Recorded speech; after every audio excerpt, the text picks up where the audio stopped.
এই জায়গাটা হচ্ছে প্রসাদ বিতরণশালা, সেটাই তো? না কি শব্দ ব্যবহার করব বুঝতে পারতেছি না। বিশাল জায়গা, দেখেন এক চাচা বসে আছে এখানে, আর দেখেন এত বিশাল, মানে কয়েকশো মানুষ ধরবে, একসাথে বসে খাইতে পারবে। আর এখানে হাজার হাজার লোক হয়। কোথাকার কথা বলতেছে জানেন তো? হ্যাঁ, এই যে সব প্রসাদ বিতরণ করতেছে, এটা হচ্ছে বারোদি লোকনাথ বাবাজির আশ্রম। হ্যাঁ, সেখানেই প্রসাদ বিতরণ কেন্দ্র।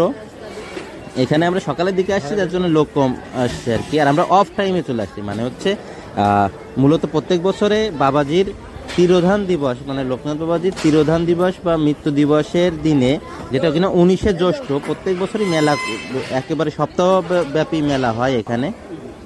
তো এখানে প্রসাদ পেয়ে গেলাম, এই প্রসাদকে আমরা অমৃত ধ্যানে খেয়ে থাকি, মানে হিন্দু ভক্তবৃন্দরা আসবেন এখানে, অবশ্যই মনের আশা পূর্ণ করবেন। আর আমার ভিডিওগুলো দেখতে